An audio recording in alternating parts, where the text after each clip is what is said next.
Assalamualaikum warahmatullahi wabarakatuh. Hello everyone, how are you today? I hope that you are always in a good condition and always in the protection of Allah. During this pandemic, please just stay at home.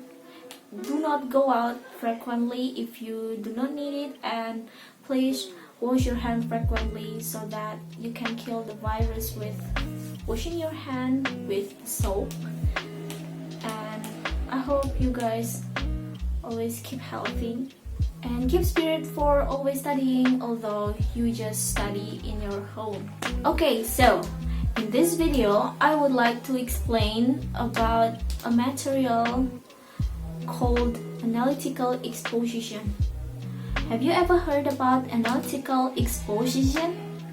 If you never heard it, please keep attention to this video. What is analytical exposition? Analytical exposition is a text that elaborates the writer's idea about the phenomenon surrounding.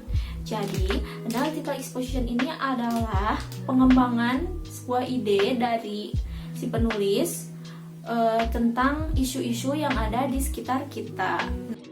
Contohnya adalah seperti fenomena yang kita alami saat ini, yaitu pandemi virus corona. Saat pandemi seperti ini, petugas kesehatan beramai-ramai untuk mengajak atau meyakinkan warga untuk tidak terlalu sering keluar rumah. Nah, penyebabnya adalah karena dengan seringnya warga keluar rumah, warga bisa terpapar virus-virus yang ada di luar dan menyebarkannya ke orang-orang yang ada di dalam rumah ataupun sekitar mereka. Nah, social function dari analytical exposition ini adalah to persuade the audience to look at an issue with the writer perspective. Jadi, analytical exposition ini adalah tujuannya untuk meyakinkan atau mengajak si audiensnya untuk melihat sebuah isu dalam perspektif si penulis, seperti itu. Jadi, ya melihat sebuah isu dengan perspektif si penulis, tapi dengan hanya satu perspektif saja ya. Baik itu mau perspektif positif ataupun perspektif negatif, tergantung isu-isu yang diangkat oleh si writer. Nah, selanjutnya ada language features, di mana language features ini adalah keunikan bahasa yang digunakan dalam analytical exposition ini. Yang pertama, using simple present tense. Jadi, dalam analytical exposition ini biasanya teksnya itu menggunakan simple present tense atau verb 1. Sudah tahu kan kalian verb 1 yang kayak gimana? Nih, saya kasih contoh ya. Contohnya, I eat, I sleep, I go, I take, and others. Nah, pokoknya simple present tense ini itu menggunakan verb 1 ya. Oke, yang kedua adalah using mental verbs. Ada yang tahu nggak mental verbs itu apa? Nah, mental verbs itu sendiri adalah kata kerja namun tidak terlihat wujudnya. Tidak seperti I sleep, kayak sleep kan terlihat wujudnya sedang tidur, ataupun eat sedang makan. Nah, kalau mental verbs itu tidak terlihat wujudnya. Contohnya kayak gimana sih? Nah, contohnya itu adalah seperti I think, I believe, I agree, I disagree, I prefer, I doubt, and etc. Nah, seperti kata I believe, percaya. Percaya itu kan tidak bisa dilihat oleh kasat mata. Tidak ada wujudnya, believe, tidak ada. I think juga, berpikir, sedang memikirkan sesuatu kan tidak terlihat wujudnya atau pekerjaannya seperti apa. Thinking itu, berpikir itu seperti apa kan tidak terlihat ya. Nah, yang ketiga ada causal conjunction.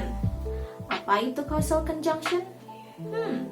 Causal conjunction is conjunction to indicate cause or reason of what is being stated. Nah, kalau causal conjunction ini itu untuk kata untuk mengutarakan sebab atau alasan ya, alasan dari isu itu terjadi misalnya. Nah, contoh dari kata causal conjunction itu seperti due to. because in that case, even though, otherwise, and etc. dan yang lainnya. Nah, itu kan kata-kata untuk menunjukkan sebab atau alasan dari suatu hal gitu ya. Next is using same verbs to support the writer's argument. For instance, research indicate, people say, it is said. Ya, pokoknya untuk mendukung argumen-argumen yang dikemukakan oleh si writer ya.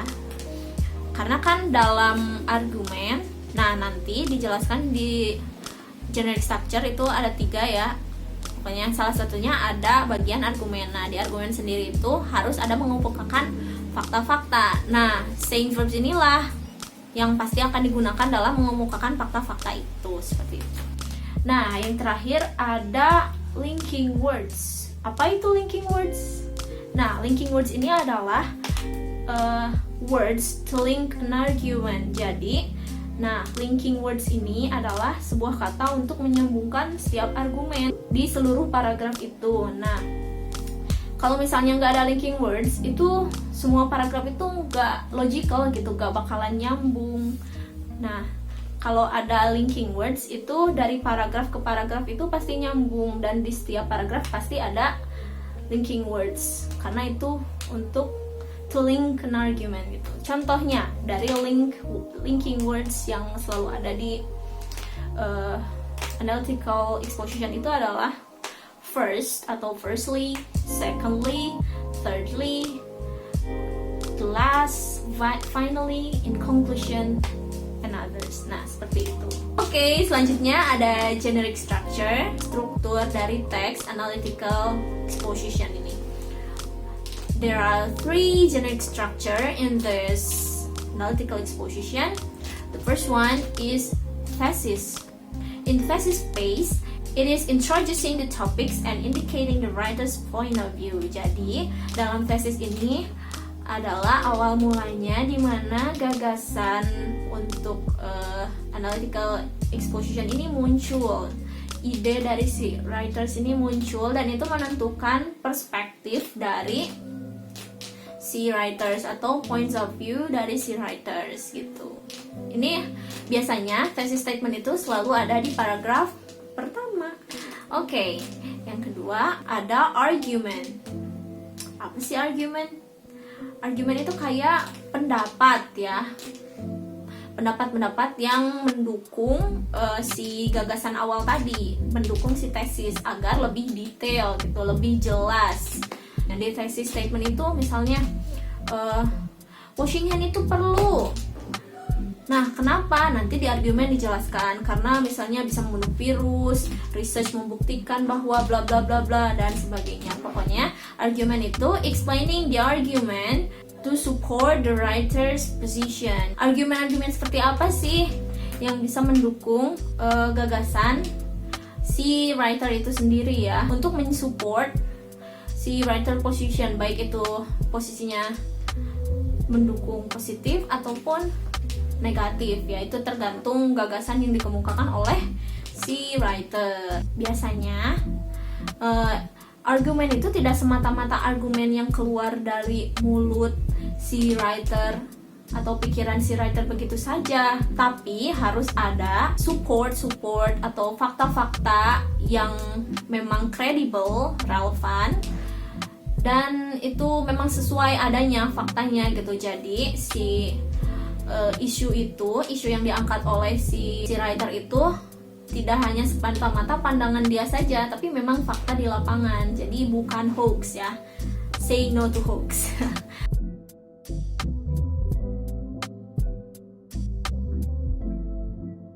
Oke, yang terakhir ada reiteration atau conclusion.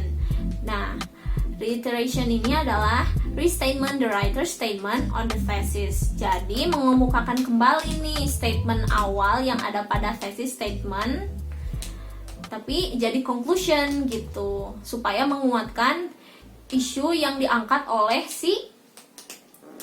siapa? Si writer tentu saja. Begitu. Jadi restatement mengemukakan kembali statement si writer yang ada pada tesis, namun bisa saja mengemukakannya dengan cara yang berbeda, tidak selalu sama kalimatnya seperti tesis pertama, tidak ya. Yang penting tujuannya itu sama gitu. Lanjut ya ke sesi selanjutnya, yaitu langsung menganalisis ke teks. Nah, di sini ada text. Of course, this is analytical exposition text. Nah, ini teksnya tentang banning of motorbikes is necessary in the housing areas. Artinya adalah perlunya pelarangan motor di sekitar perumahan. Nah, di sini ada berapa paragraf ya? 1, 2, 3, 4, 5, dan ini 6. Conclusionnya pendek ya. Oke. Yang pertama, kalian tahu ini apa? Coba ingat-ingat lagi. Ada berapa generic structure dalam analytical exposition? Ada 3. Yang pertama adalah thesis statement, yang kedua adalah argument, dan yang ketiga adalah reiteration atau conclusion. Oh iya, saya ingin mengingatkan bahwa di setiap paragraf itu pasti ada yang namanya main topic dan juga supporting details. Tapi ya tidak di semua paragraf sih, cuman pasti di rata-rata paragraf itu ada main topic dan juga supporting details. Apa itu main topic? Ya, itu adalah gagasan awal di setiap paragraf, dan juga untuk supporting details itu adalah pendukung ya. Jadi pendukung dari gagasan awal supaya lebih detail gitu, lebih jelas. Di kalimat pertama itu ada motorbikes are nuisance and a cause for great distress. Even though motorbikes are considered as the most convenient form of transportation, I think they are a hazard to humans, animals, also the environment. I think motorbikes should be banned in housing areas due to the following reasons: because of an unreasonable amount of noise, air pollution, disease, and accidents. Nah, coba paragraf pertama ini disebutnya apa yang tadi? Thesis statement. Betul sekali. Paragraf pertama ini namanya thesis statement karena disinilah awal gagasan muncul. Nah, di mana main topiknya?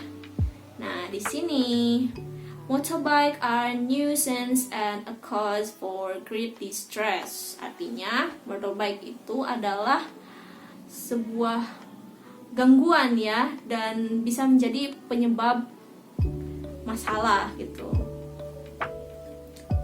Penyebab banyak masalah. Nah, untuk yang lainnya, ini adalah supporting details. Nah, ini semua adalah supporting details dari main topic ini. Nah, motorbikes are nuisance and a cause for great distress. Nah, oke. Yang kedua, ini masuknya kemana? Argument. Nah, yang kedua ini masuknya ke dalam argument karena ini sudah masuk ke argumen-argumen si penulis yang ditunjang oleh beberapa fakta ya. Fakta-fakta yang ada di lapangan itu seperti apa sih? Begitu. Jadi argumen si penulis itu tentang pentingnya pelarangan motor di area perumahan itu jadi kuat gitu. Nah, dikuatkan dengan fakta-fakta yang ada gitu. Nah, untuk main topik dari paragraf 2, coba kita lihat. Nah ini, I would like to point out that motorbike is a major contributor to pollution in the world. Nah, seperti yang dikatakan tadi, pas di paragraf pertama itu ada, nah, air pollution katanya. Nah, ini juga disebutkan. Jadi di paragraf ini tuh penjabaran lagi yang ada di paragraf pertama tentang thesis statement itu ya. Dijelaskan lagi gitu. Nah, ini adalah main topik dari paragraf kedua, dan sisanya ini adalah supporting details yang menguatkan bahwa memang motorbike itu penyebab polusi udara, begitu. Research has shown that motorbikes emit a deadly gas that is dangerous to the environment.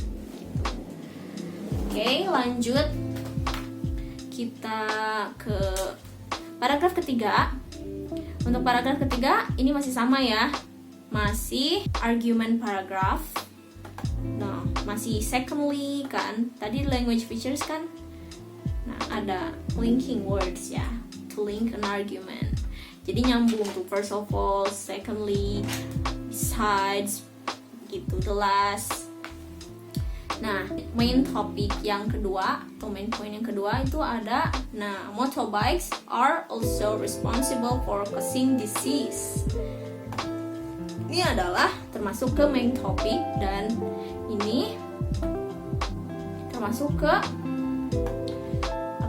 supporting details seperti itu. Dan lanjut, ini ada motorbikes create so much noise. Nah, ini menyebabkan banyak kebisingan katanya. Ini adalah main topiknya dan yang lainnya adalah supporting details. Dan yang terakhir, argumen yang terakhir adalah motorbikes are responsible for horrible accident, menyebabkan kecelakaan yang mengerikan katanya ya. Nah, some people are dead in some cases, bla bla bla bla. Ini adalah termasuk juga supporting details ya. Untuk yang terakhir ini ada, in conclusion from the arguments above, I strongly believe that motorbikes should be banned from housing area. Nah, ini adalah reiteration atau conclusion, yang mana reiteration itu mengemukakan kembali thesis statement yang ada pada paragraf pertama seperti itu. Namun memang bisa dengan cara penyampaian yang berbeda. Tujuannya tetap sama seperti thesis statement yang di paragraf pertama. Demikianlah penjelasan tentang analytical exposition. Selanjutnya akan diadakan sesi diskusi di grup WA. For everyone who have questions for this material, you can ask in WhatsApp group. So, thank you for your attention, everyone. See you in WhatsApp group for discussion, and also I give you an assignment for this one. Okay, see you in the next meeting. Goodbye.